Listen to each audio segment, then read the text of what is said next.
Dan, it's good to have you here. And one of the things that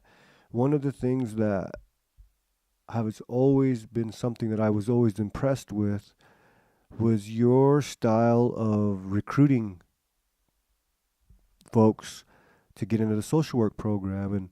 And I always have, my story too is how you were pretty assertive, and you got out there into the community, and you went after social workers. And for a while there, you were responsible for a large majority of social American Indian social workers in the country. Can you maybe tell me a little bit more about that, your history with the social work program? Yeah, we found that we graduated a third of all American Indian social workers in this country. There was, I can't remember, for 5 programs, we were the first ones that was funded by National Institute of Mental Health. And, San Francisco had one, and Portland had one, and Florida, Oklahoma. But ours continued because it's still operating today. Most of the Indians, what was fascinating was, this goes way back, okay, early 70s, we started recruiting. Most of the Indians we recruited were bilingual. Hmm. And many of them, their first language was the tribal language, in particular those that came out of the Southwest. So as time went by, that kind of disappeared. They weren't quite as traditional, but of course some tribes still continued their language, but in many cases it was their second language. So you have English and then their tribal language. But since I was Indian, it helped out, okay? Mm-hmm. And they always ask me, they says, you're Indian, you don't look quite Indian, I said, well, my mother's Indian, I'm enrolled in the Yurok tribe in Northern California. And they said, okay, where'd you get your education? I said, well, I went to Indian boarding school. That always was important, because I went to a boarding school. It meant that I was Indian, and I associated with Indians as a child. But as an adolescent, mostly in the Bay Area. When you talk a little bit about when you talk about your boarding school experience, my school experience may have been different than yours.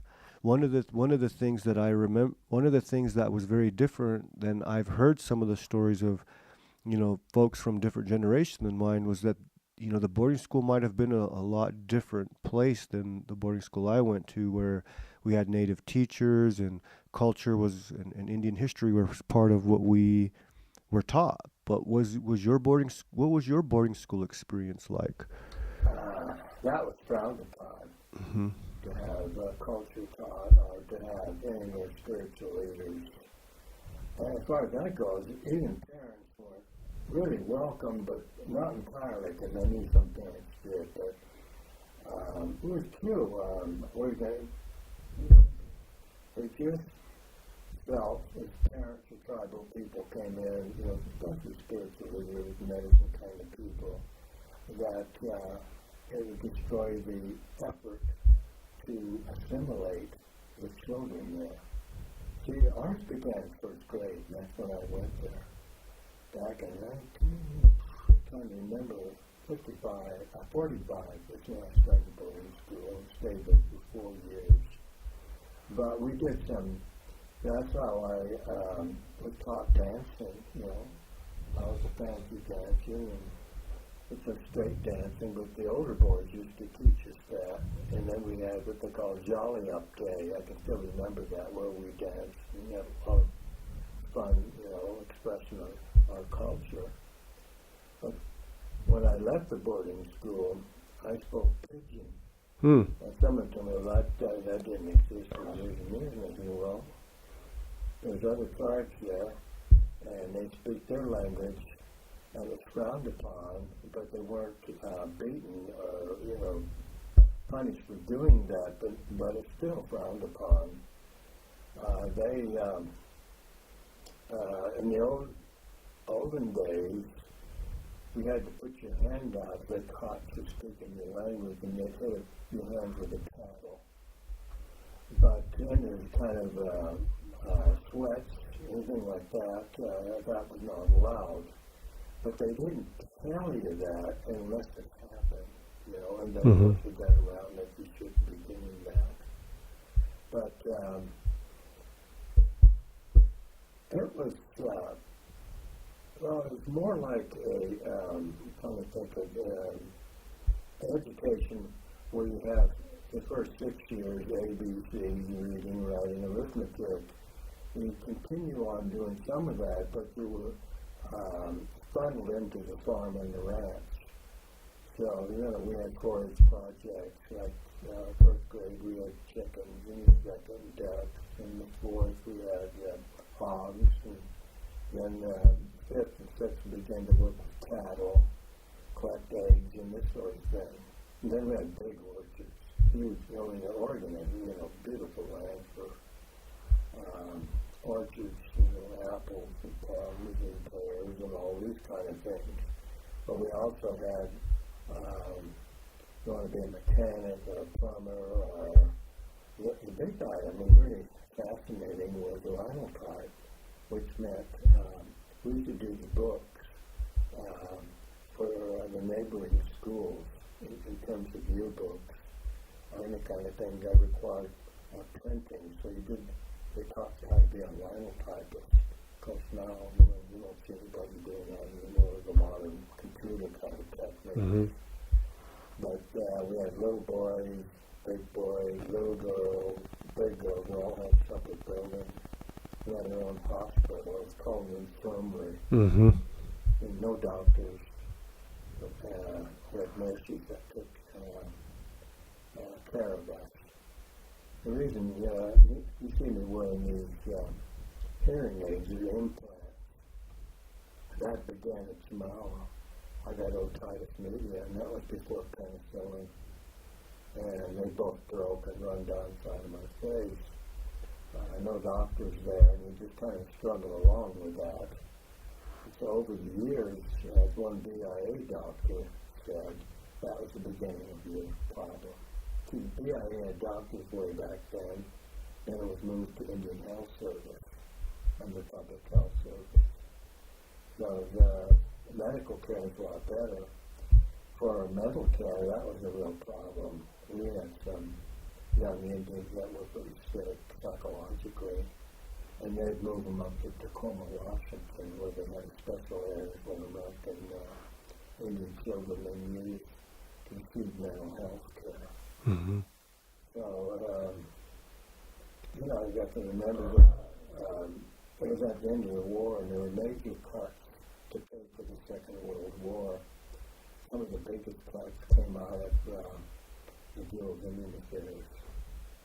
So the kind of teachers and the kind of help we had in the dorms, the older girls and the older boys had to help out and be in charge of the dorms. Usually there's one person that we had all the little boys, the Anglo person, and then she kind of supervised the older kids that came over to help out.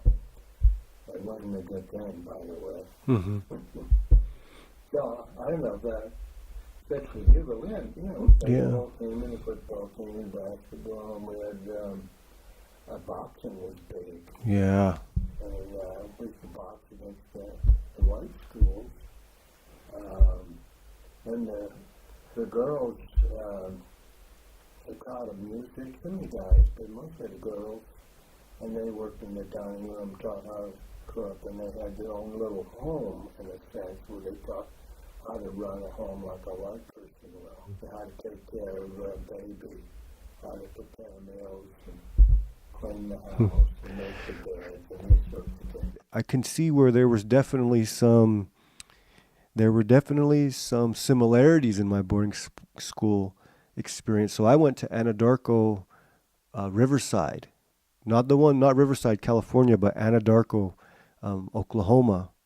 And I remember there was a teacher there, and I cannot remember for the life of me remember her name, but I knew a lot of the kids definitely had. She wasn't their favorite teacher, but she it was because she was a strict teacher, and that was good though. When I look back at my most strict teachers at boarding school, they were the ones that I definitely remember the most. But there was a class that we had to take, and I believe it was called etiquette. And so I remember we'd go into the lunchroom. I think it was by age and dorm. And so I stayed in the Cattle and Cheyenne dorm at Anadarko. And so I remember we'd go in there by our age in our dorm, and it was a table, white. It had a white linen on it, and it had plates and glassware and silverware.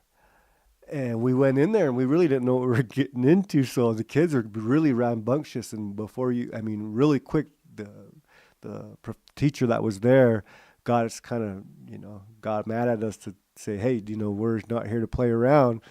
But she was showing us how to sit and what glasses were for what and how to use certain utensils at certain time. So we kind of had this little, it was called etiquette, and it was one of them. It was, I think, I remember in that class how uncomfortable almost all of us felt.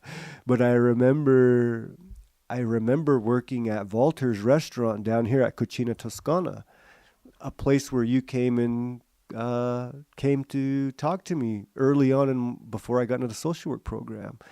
And I always remembered that class etiquette after I started working at Walter's restaurant down here at Cucina Toscana, because I was then serving people their plate, their appetizers, and then their salad plate, and then their main course and their dessert, and the placement of the silverware and all that. So I and that always made me laugh when I was doing that, because it reminded me of that. One of the things that I was gonna ask you though was those experiences that you had. I know they had to have shaped your social work career. Tell me a little bit about how your boarding school experience and growing up, how did that shape kind of your career path in social work? Well, first of all, never thought about a career. Yeah. So, I didn't know anybody who went for your education, I went to college, but we got our training, to do labor type of things, apprenticeship type of things, But, yes, it wasn't I was thought out of high school that I began to think about something like teaching, psychology, social work. But I didn't know anything about them, really. Mm-hmm. But I got it. So when we were in the dorms, I remember we'd have catalogs of books, and we'd turn them because it's fascinating to see those pictures what people are doing elsewhere outside the boarding school.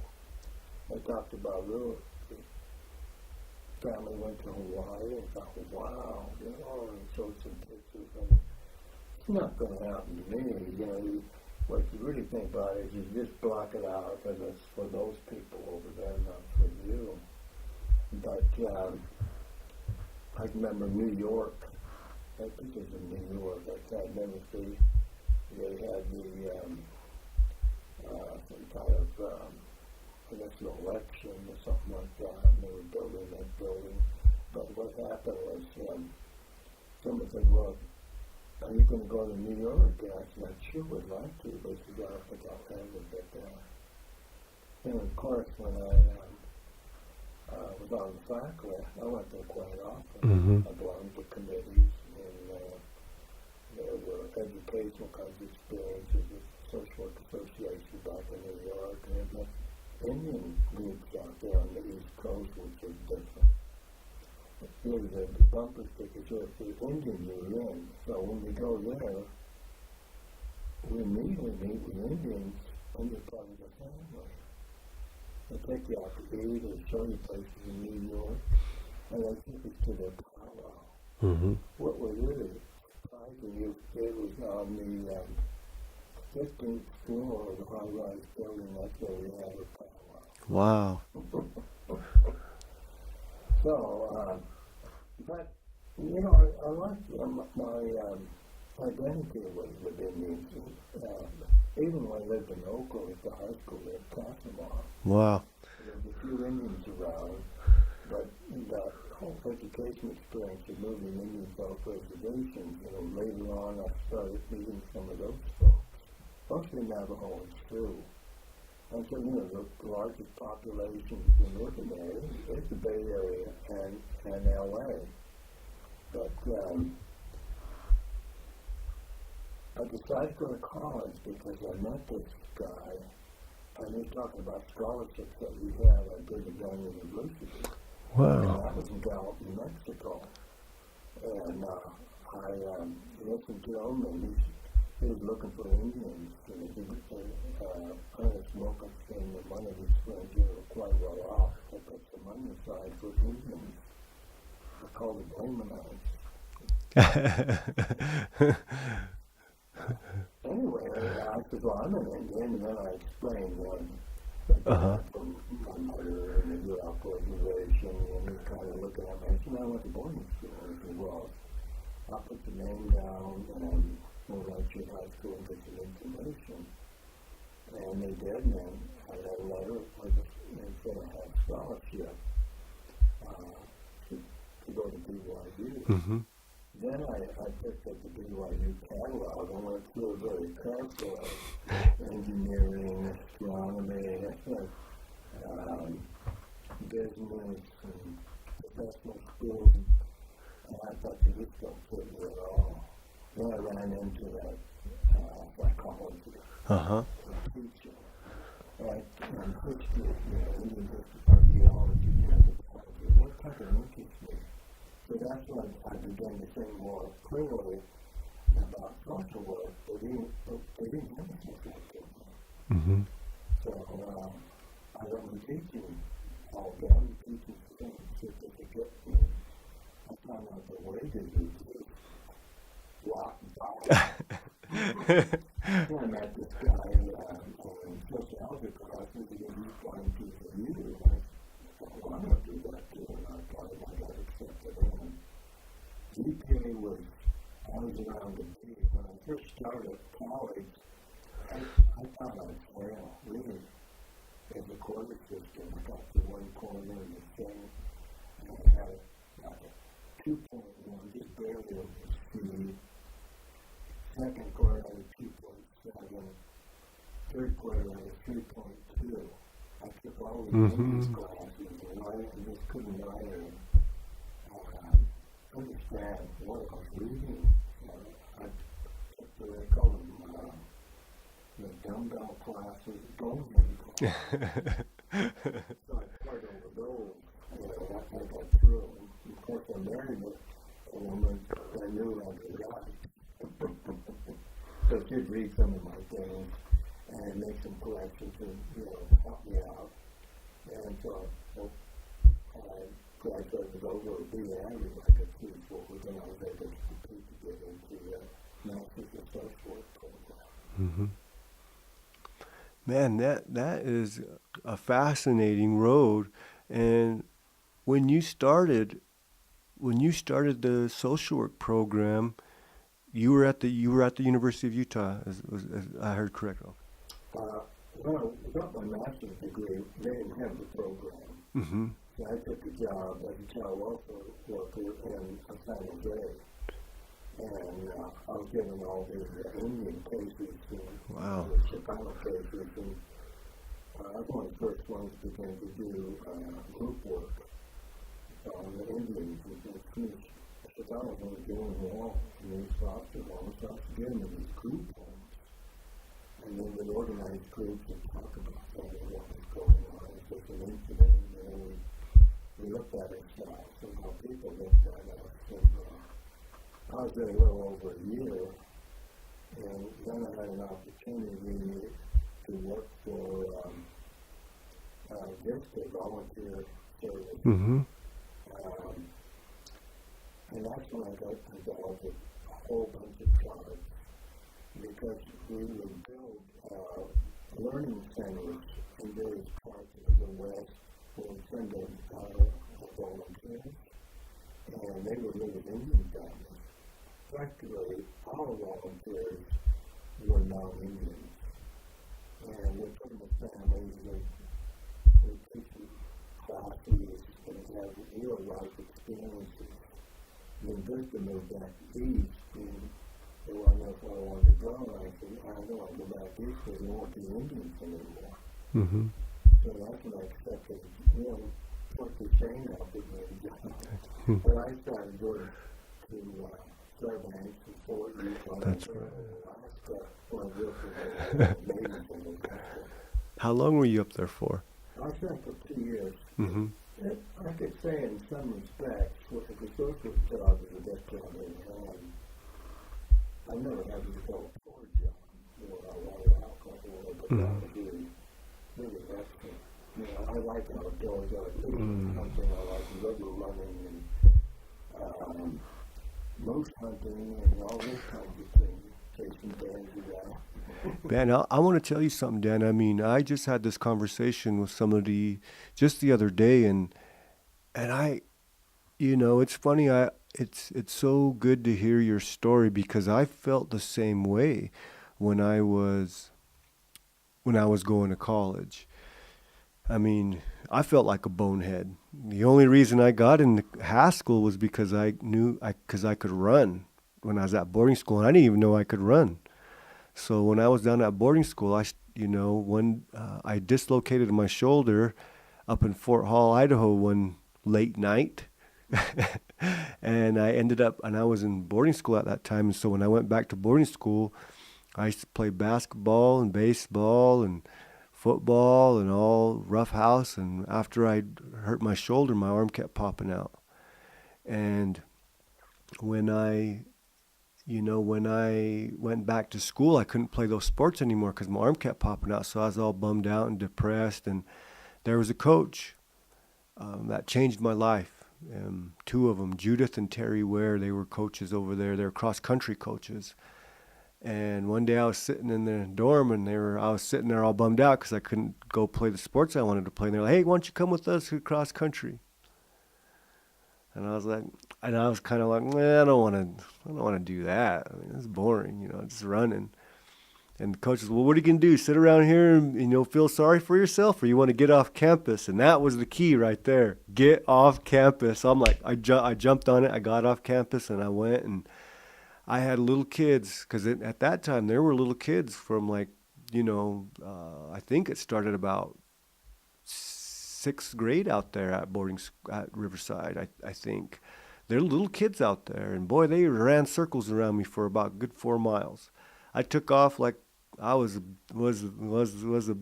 big shot, and before the mile came, my chest was burning, and these little kids just ran circles around me for a good 3 more miles, and that really humbled me a lot. And so that got me into college at Haskell, and I felt all the way through then, even up at but the most I ever felt like a bonehead was at the University of Utah, because I got up there and I really saw how ill-equipped I was for some of just the real basic classes that were there, Chemistry 101 and college algebra. And I remember I just didn't want to give up. I didn't want to give up and go home, or I just stubborn. And so someone had introduced to me after I graduated from Haskell, I went to the U for my bachelor's degree. So I got my associate's at Haskell, and at that time Haskell only offered, I think, a natural resources degree and an education degree. And so then I went up to the U, and then I got a sociology degree. But they were kind of saying, "Well, go to sociology; those are the bonehead classes."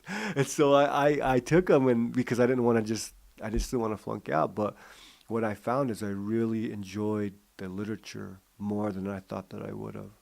I really, really did. I started to understand what some of the sociologists like Emil Durkheim and Augustine Comte and all of these guys were saying, and I started to make the reservation and started to make sense. And even the boarding school, I started to think about, wow, this isn't what I thought that it was. I think I had some enlightenment coming out of some of them classes when I didn't really think that. Just thinking like, well, I'm just going to take these classes because it's the only ones that I can do. So to hear that you, and as successful as you are, to know that our paths were a little similar there, definitely you know makes me feel really happy. And to know that you are the one also that came out and got me into the program. So what has that been like, getting? I mean, because a lot of the students that you brought into the social work program have gone on and become tribal councilmen and councilwomen and run big organizations all over the country. What's Principles. principals? What's that been like, seeing your students, go out and do some really amazing things out there? But it always was hard as long as you struggle. But the nice thing is you can use people who will help you. I had help with money, but to get my bachelor's, I had to work 40 hours a week. I did that at the hospital. It's another reason I got in social work. Hmm. I got mental health kinds of experiences. But try to work 40 hours and maintain a GPA so you can go to graduate school wasn't an easy thing. And I always had memory problems. One doctor told me I probably have results of fetal alcohol syndrome from my parents.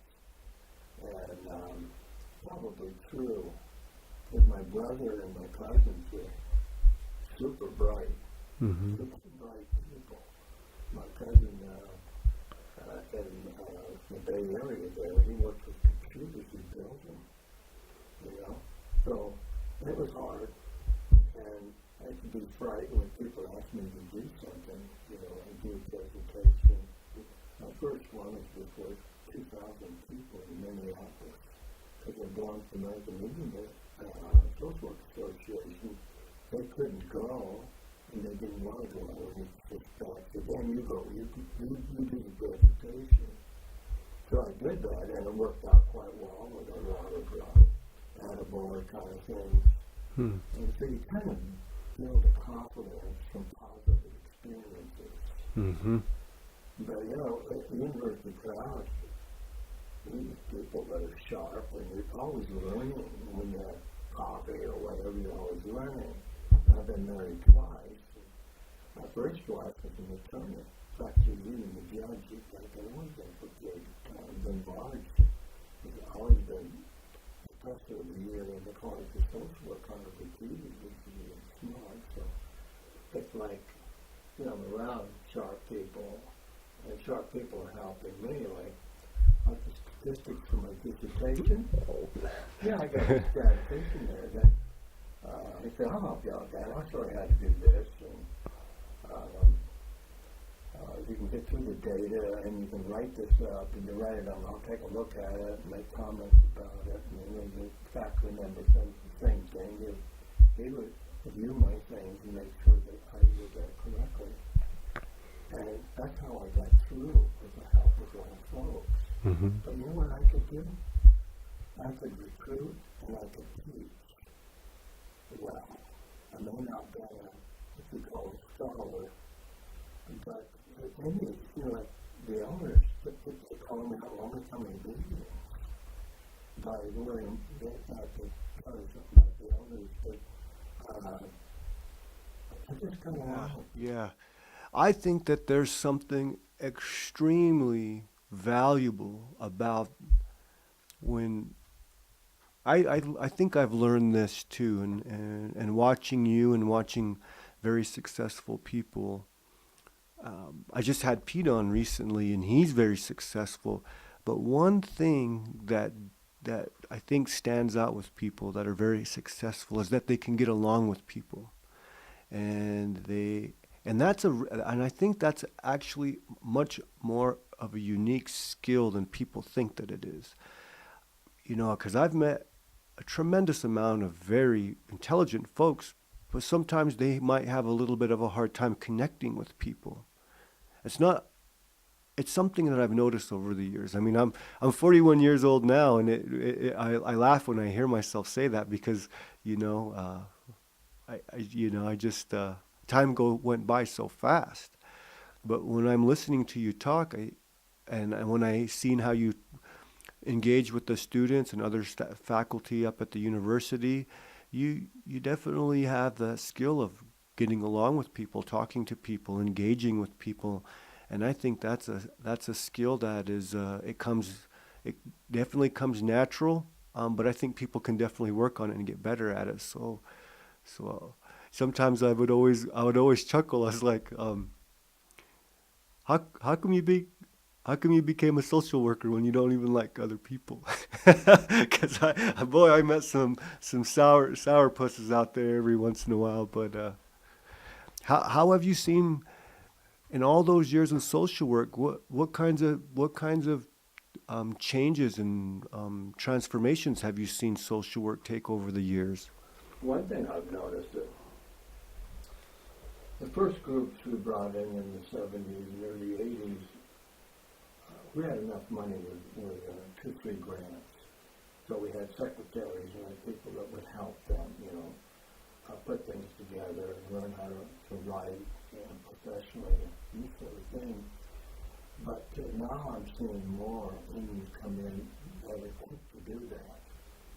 They may be a little weak in certain areas, but at the beginning, these are traditional people. And that's an area of research.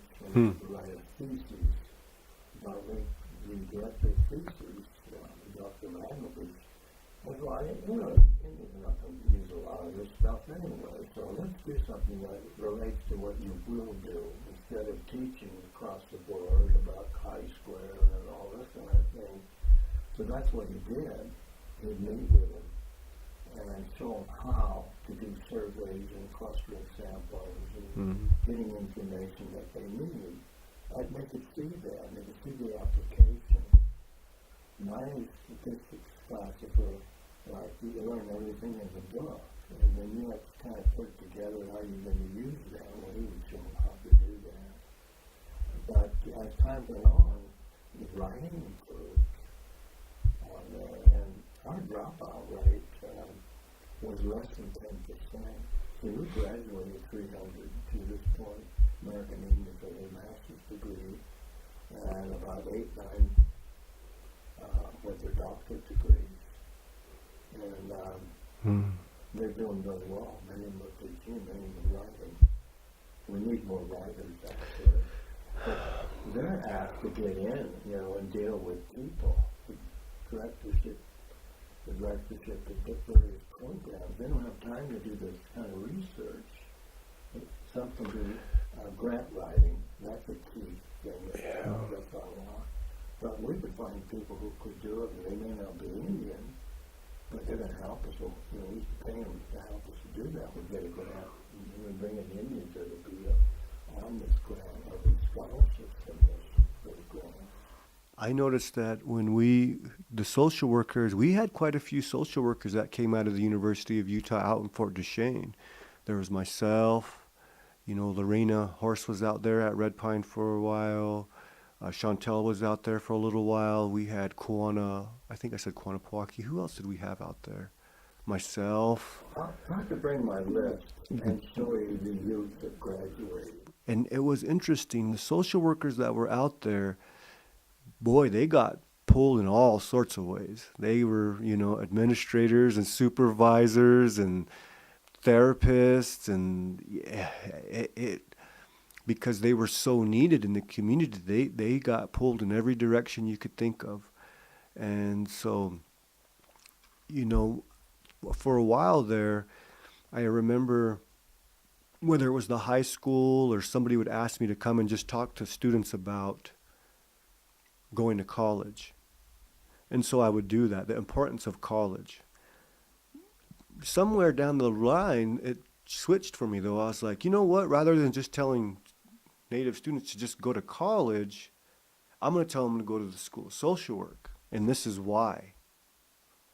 and I would name all of the things that why I thought social work was so important. I mean, I believe social work is important for the mental health needs and the spiritual needs and the physical health needs, and the social needs, just tying it all together. And I think social work was a very was not only a profession that could help you tie all those things together, but I think now people can get as creative as they want with social work. I've seen people incorporate yoga and Tai Chi and Sweat Lodge, and it's all social work. And I started to explain that to our young people, and some of our young people, and I've learned this from some of my Chicano mentors, was that our youth aren't always so much caught up in making that big money. What we see from our youth is that they want to enhance their community. And so when as opposed to going to our kids and saying, "Hey, you can make all this money in this particular field," when you tell them, you can give back to your community, you see them lean in a little bit more. You see them take into consideration the fields that they could really engage with their communities in. And so I just started doing that. I started to say, hey, if you're interested in going to college, strongly consider a career in social work. And so I felt like Dan Edwards in a way. I felt really good about doing that because I felt like, in a way, it was I could see where I could see where you really enjoyed that work, really promoting how social work impacted our communities and how it was such a good profession. We've had a research project, more than one. I remember the last one across the nation, how many were comfortable with their jobs and liked their jobs. 80% were not happy with their jobs. And they tried to move into areas where they would be happy. Sometimes you just suck it up and say, well, I'm not happy, but yeah, I'm going to retirement, I got a family, and I have mortgage, and stay with it. And then they retire, and they're happier to retire because they can do what they want. But one thing about social work that I picked up many years ago, which is the engineering degree, one of them could not do strict clinical work. I remember one left because of that. She says, I can't deal with people's privacy because we don't do that. I tried it. I mean, that's not really a comfortable experience, but she ended up teaching in a high school sociology, and she ended up being the principal of that high school. You can move into other areas. My son now, he's not happy doing some things, but he's doing other things related to social work. For the hospital, he's done some interviews with people who have mental health problems. He's not doing a lot of heavy group work, psychological work. The prison was a real tough one for him because they try to manipulate him to write up good reports with their interviews and social work kinds of things so they can get out, so he's manipulated some way. So he moved in where he deals with prisoners who are coming out to help and get situated, but not do the social work kinds of things. Bringing up that idea about the personal, the example you had, one of the things, tell me a little bit about you had mentioned how important it was years ago, how important it was for the graduates to get their licensure, their LCSW. Tell me a little bit about, your thoughts on why that was so important. Well, initially, when I graduated, that didn't exist. But social work was growing, and professionalism was an important part of it, like attorneys or doctors. You have to pass these standardized exams. You have to achieve, intellectually and depth in the position. So the LCSW does that. And I try to tell these Indian students that you can have to, somewhere along the line, you're going to have to get that because you have to sign documents. And if you do the work and someone else has an LCSW, they sign for you, and you don't want that to happen. Mm-hmm. And these tests are not easy. And a lot of us work, or we got other things going, and so when we go to school, we kind of brush through there quickly. So there's a test, spend like 10 hours going over that test where I should have been doing it all along through the course of the semester. So they're not mastering base knowledge of social work and preparing for that exam.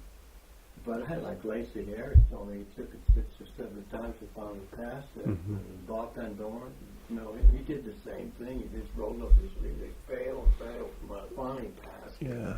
It increases your salary, it moves you into better jobs, and you have more opportunities to choose jobs.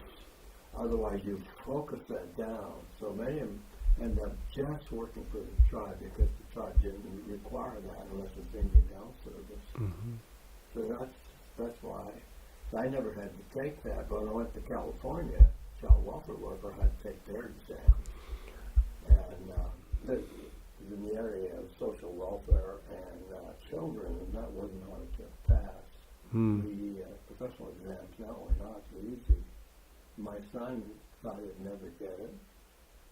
He finally took it and passed it. It just kind of insecure about it. And it just opened things up for me. So that's why he's got a job now. He says, I have my LCSW, and others don't. I definitely had a difficult time passing my test. In California, I had a tough time. And then when I moved back to Utah, I had a difficult time passing my test, but I eventually did. And it really did, as you said, it really opens up, it opens up the world in the profession. You're legitimized, you can be very clinical and, supervise other social work students or CSWs. It really does make a tremendous impact in the community, especially when you can diagnose your own community, and giving them appropriate diagnoses rather than somebody just, laying down a real heavy diagnosis for someone when it's really inaccurate because they might not understand, the symptoms or the cultural nuances of a people, I did notice a lot of times people would diagnose folks with some pretty heavy duty stuff when in actuality I felt like, doing no harm or doing your best to give somebody a diagnosis that really truly met the needs of the person as opposed to stacking them up with something that was, some of those diagnoses could potentially get somebody on a medication that might not be right for them, and that could cause a major problem for that person on top of maybe some of the things they're already facing. One of the things that I guess I was kind of curious is about when did you, I think you alluded to this a little bit earlier, but when were times when you saw that maybe the social work field kind of clashed with some traditional things? Do you have any examples of that? One thing I hear students in other professions besides social work or Indian or come from another culture said, hey, I can't use this in my culture, my society, because it's different. But we try to emphasize that you do learn things that may apply to white people. But we've seen some of you past graduates may use these concepts in this theory of philosophy and they adapt it to their culture. Mm-hmm. That's a little harder to do. But one that I like was group work. Mark is a really excellent group worker. It's hard to do group work on a reservation, confidentiality. Whoa, really tough. And I've had students that I can't do group work there. Because sometimes when you talk about someone else's problem, it gets around and then it reflects on me and our agency. So you have to be sensitive to that. Marriage counseling, family kinds of counseling. My daughter does all that, but she's in private practice. She gets to choose whatever. But she tells me she always has to cover herself to make sure her professionalism comes through.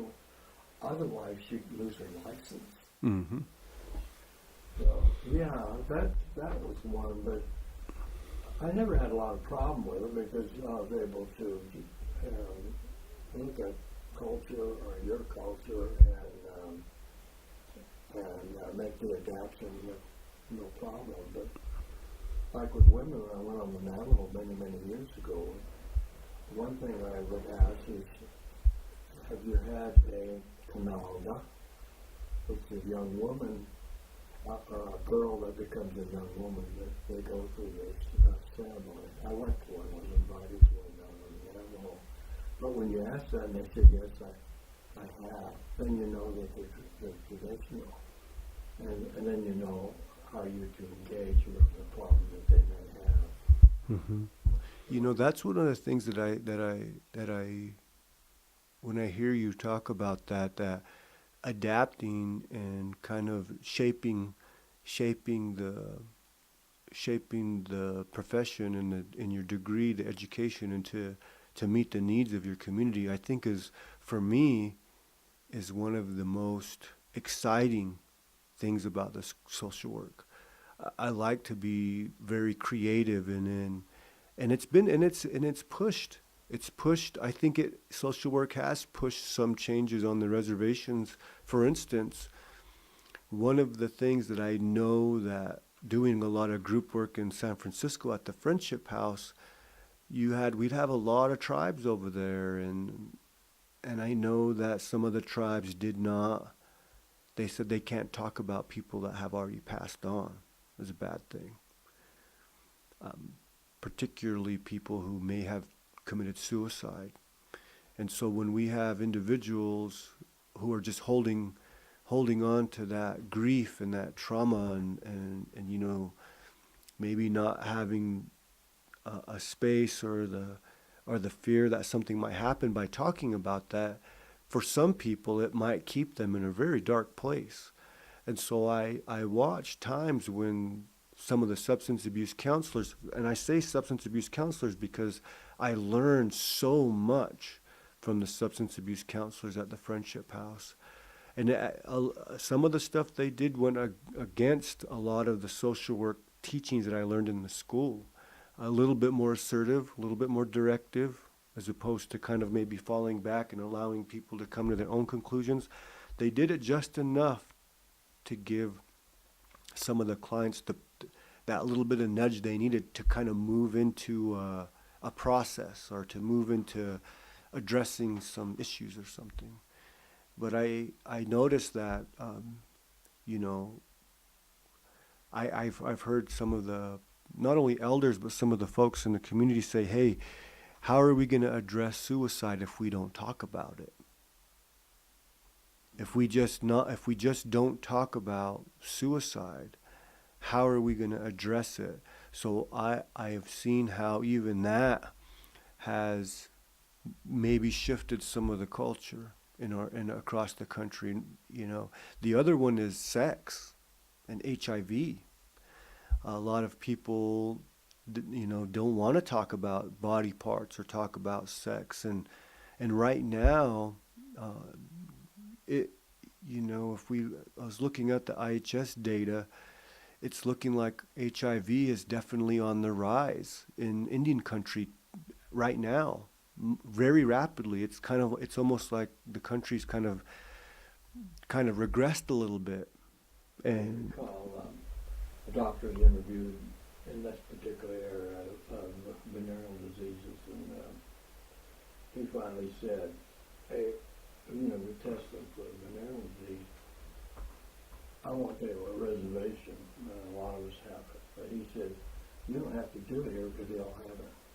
And there was really some movements that came, testing things like that, because we know that there are those that that don't, but it was so pervasive and such a problem. But when you said that, they had to think about the fact this is pandemic and you have to do something about it. There's two problems that I had with students. One was thinking about they use culture as excuses not to do things. The other one is it was kind of trendy to be militant and kick butt, white butts. And I saw one of our students attack this white student because she used the word squat and she had no idea. See, a lot of people don't know it's a negative word. In fact, the original word is not. It means woman, like the Navajo word. Adzan means woman. Squat means woman. But because of the history, it became very, very negative.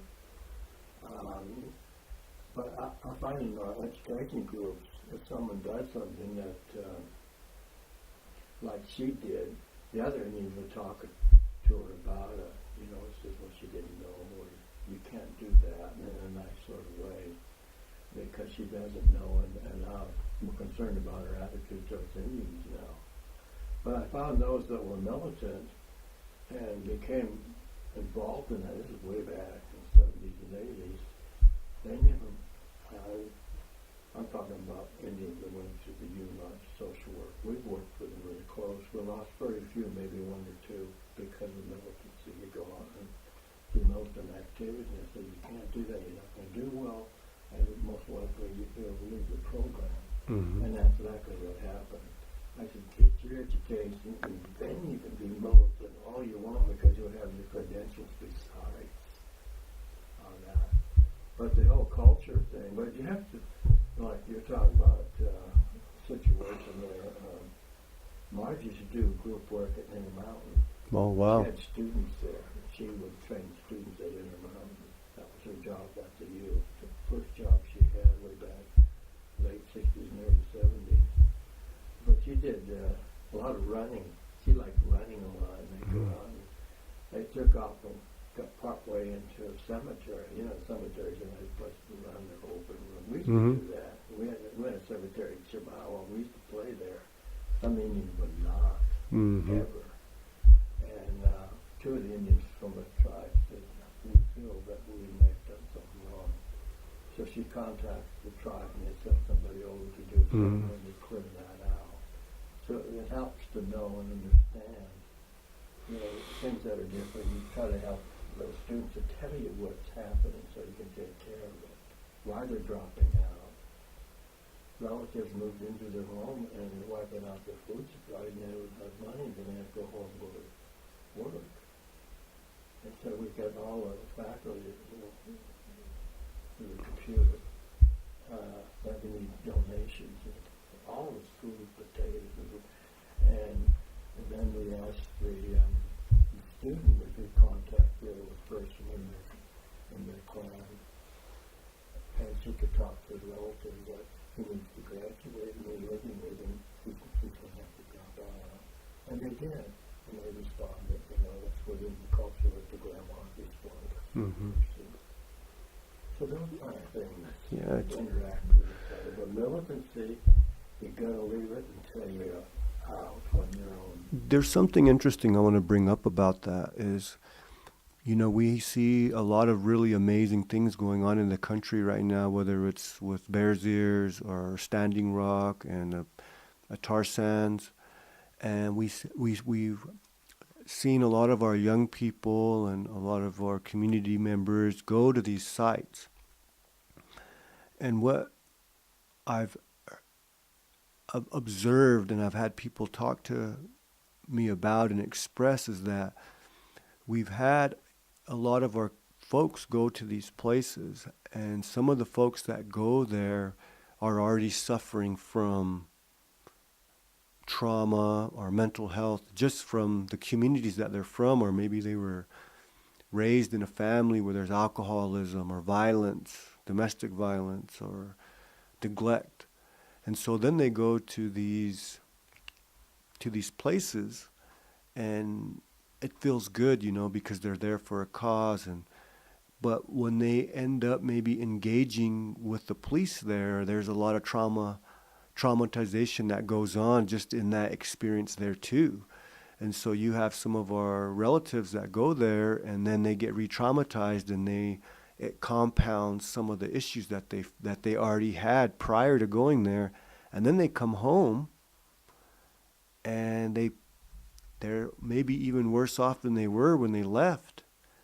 And the folks come back into the community, and sometimes those communities don't always have I believe we need clinicians out there, whether they're on the reservations or here in the urban areas, to address those relatives that went out to those, even specifically for some of our activists, our eco activists that have gone out there.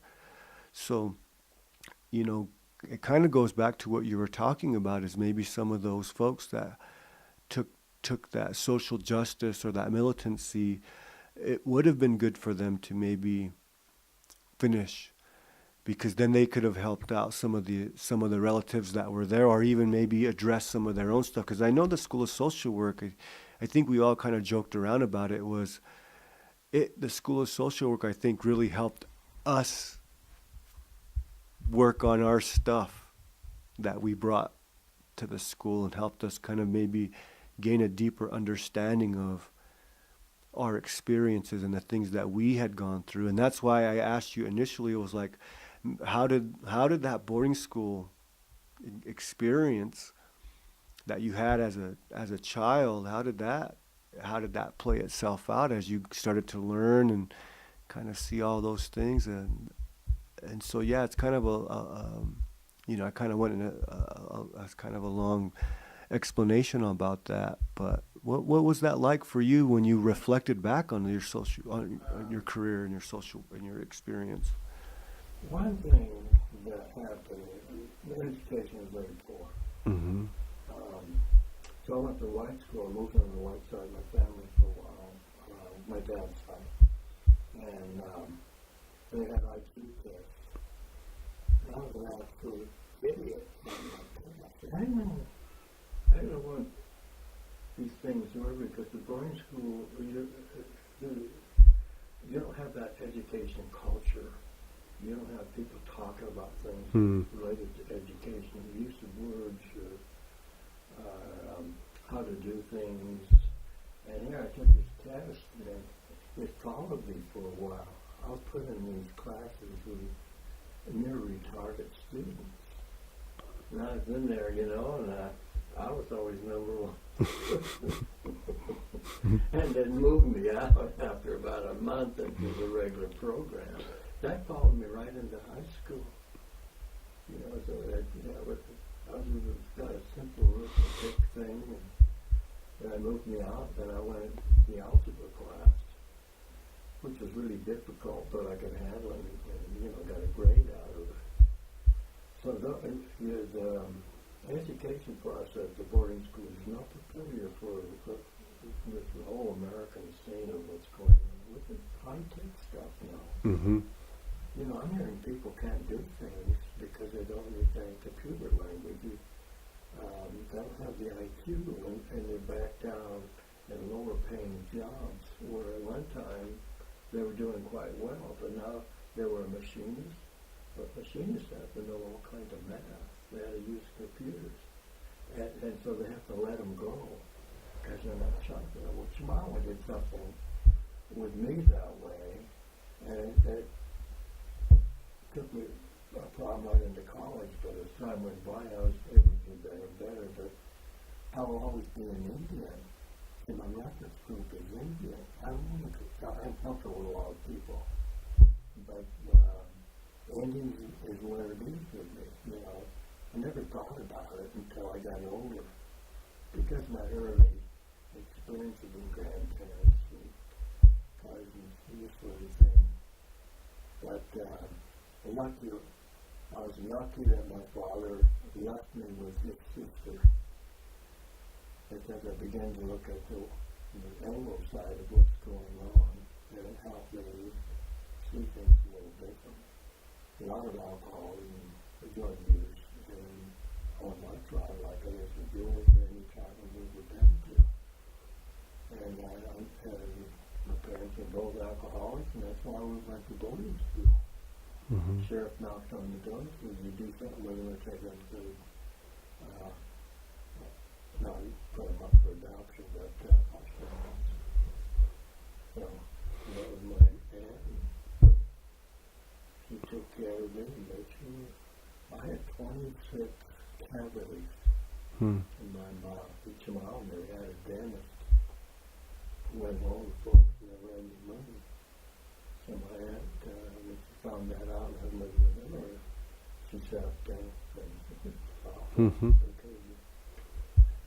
cavities, they have not taken care of, they're painful those days, even though they had no pain now. I had implants, no problem with it at all. But so you have to, it is a catch-up so you can compete in this society. Mm-hmm. One of the things that I believe is happening now, and it's good, but it also kind of made me feel a little nostalgic for the boarding school that I went to, was that it was a bunch of us kind of rugged kids that went to boarding school. You know, a lot of the kids that I went to boarding school with struggled in a regular school, or came from homes that were maybe not always the best homes. Or so the boarding school at the time I went was always kind of recognized as a place for people or students that were having a hard time. Yeah. And so now what I've recognized, and it's a good thing, that now the schools have kind of positioned themselves now to have very, affluent students who are thriving. But the downside to that was, as I thought about where, if it wasn't for a place that gave someone like myself and a lot of other students that I grew up with a chance, they might not have had an opportunity to maybe to improve their position in life. Well, some of them were in homes on reservations. It was a sick experience. So they go to a boarding school, they graduate, and we used to get some of them in our master's program. And they say, well, if it wasn't for the boarding school, I wouldn't be here. Mm-hmm. Yeah. You remember Shirley Reed and Gwen Mahado? Mm-hmm. Mm-hmm. Oh, we really loved boarding school, and some opportunities we had that we didn't back at the reservation. And she said, I never forget what she said, we have these youths from our tribe would go to near Reno, though, that boarding school. Stewart? Oh, yeah, I forgot about that place. Yeah, we go to Stewart, and we had a good time there. It was a nice school. We'd go home during the summer. But, and then there'd be a group that stays back on the reservation going to school. Our group, 100% graduation. The youth group back home was a low percent of graduation. Mm-hmm. A lot of just dropped out. And she's given this talk as a group, we're all talking about boarding schools, and people looking at her, because boarding schools are seen as bad. Mostly it is, I think, for some. It's such a, I think the boarding school discussion is there's so many different perspectives and perspectives to take a look at. We know that, it was historically a pretty, assimilation, and, was a very ugly time. And then as it changed over the years, we've seen how much it has benefited some people. But I think there's that gray area where it could have went either way. Well, they took us at a young age for a long time. Mm-hmm. Assimilation starts for the children, And now, back in the 80s, it began to take only older, high school age kind of thing, 9th to the 12th or something. And that was a little healthier. And, the Intermom said they had only Navajos at one time. Mm-hmm. A homogeneous group, okay? And then they had the a number of tribes participated with Navajos. They had all kinds of problems. They had a police car that set on fire, and a bunch of them turned the cop car over. They had the army up there one, right? Didn't they have the army go up there one Yeah, time? I think so. I That ha- never happened with the one tribe, but it happened. But they were clearing out the reservations of people, young people who could not make it there. Hmm. They were criminally inclined, and they sent them to the mountains. You see the problem? So they weren't taking care of their own at home. They sent them to someone else, and came out was equipped to do that. There was a person who explained to me some time ago, and it was really good for me to hear this. Is, I worked at home for 7, 8 years, maybe almost 9 years in Fort Duchesne, and there were times when I just felt so beat down. I felt beat down from whether it was politics or bickering or gossiping and just those things, and sometimes you just felt as if it was heavy. And someone had talked about how by understanding that was one of the direct results of the boarding school era, is that you had a lot of our great great grandparents who went to boarding school and was told, where criticism was all that they knew. They didn't know love and care and how did you look nice today and good morning and how oh that's a you look sharp today, and so you saw that reflected in how critical we are of each other, how you act, how you dress, how you talk, how you look, how you carry yourself. So it was almost as if our great grandparents and our great great grandparents who went to boarding schools really weren't raised with that care and love and understanding and sensitivity. So when they had their children, they didn't really have the modeling to show them how to do that, and so their children kind of got that from them, and then it started to just pass its way down. And so sometimes back home people are kind of proud, like, yeah, we're mean Utes.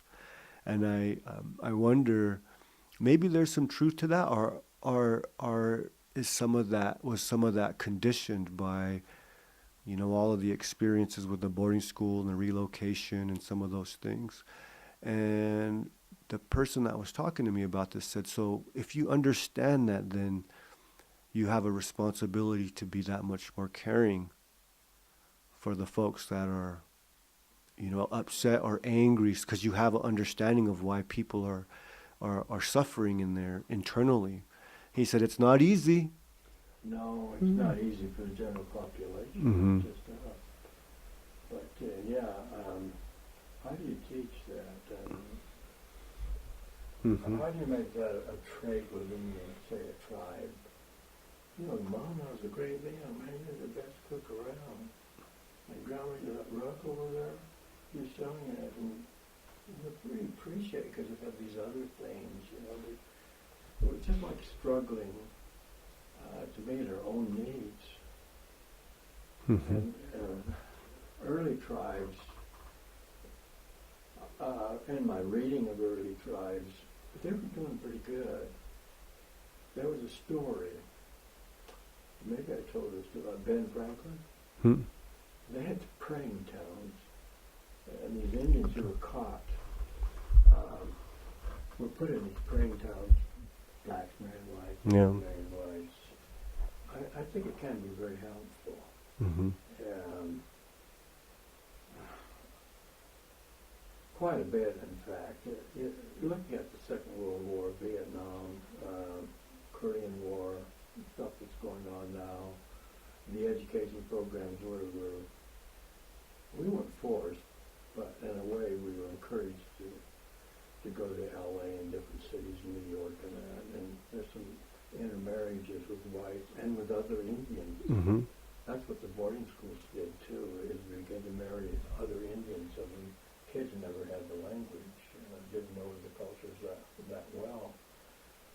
in some respects, the ones that went through and talked about that, and one of them was in the Mormon program, the placement program, and I don't know how good a Mormon he was, but he said, that was helpful to me. I wouldn't be here.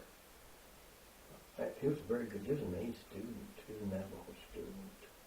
And so he wrote a paper for me, and he contacted all the ones he knew around here who went through the program. See? Wow. And then he thought, how are you doing?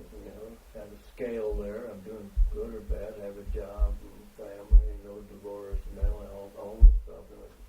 And those of us who stayed in the program are doing better than those who dropped out. Or like what Shirley Reed said, we're doing better than those who stayed home. So the mixing of culture, attitudes, and problem solving is a little different. But having good jobs and raising your family, being happy with them, and that's what it is. Mm-hmm. Well, Dan, I think we've covered a lot of ground here, and I know that I'd love to still bring you back because I think that there's still more questions and insight that I would love to. Because you are my elder, and I love talking to you. I love hearing your experiences, and I really do look forward to bringing you back and talking to you again. It's nice. These problems have just been going on for centuries. It's like you can't make one wheel to cover everything. You got to make a whole bunch of them to cover the various attitudes and cultures where they come from. Well, I found out one thing in the boarding school. I think back, it was good to be big and a little mean, be part of an in-group, and then to leave and to make a decent kind of living. It's like you're not bothered by other things because you're small or because you're not as smart. And when you, like at Chemawa, I was with a group, Nez Perce group. They didn't live too far from us in a way. So I used to hang out with them, so no one bothered me. But I got beat up a few times. So a big boy, I had some stainless steel jewelry. My father used to do the stainless steel jewelry stuff and throw me down in the dirt and take it out and walk away with it. I had no recourse to get that ever back. So you learn experiences and you protect yourself in different ways. And education is one of the best ways. When I was made full professor in tenure, no one messed with me on the faculty. Kind of awful in a way, they shouldn't mess with you in the first place. So anyway, education, they say, is the key, and that's one of the keys. I think that's when we sit down again, that's where we'll pick up. So I thank you for being here, and I had a great time talking to you. Thank you so much.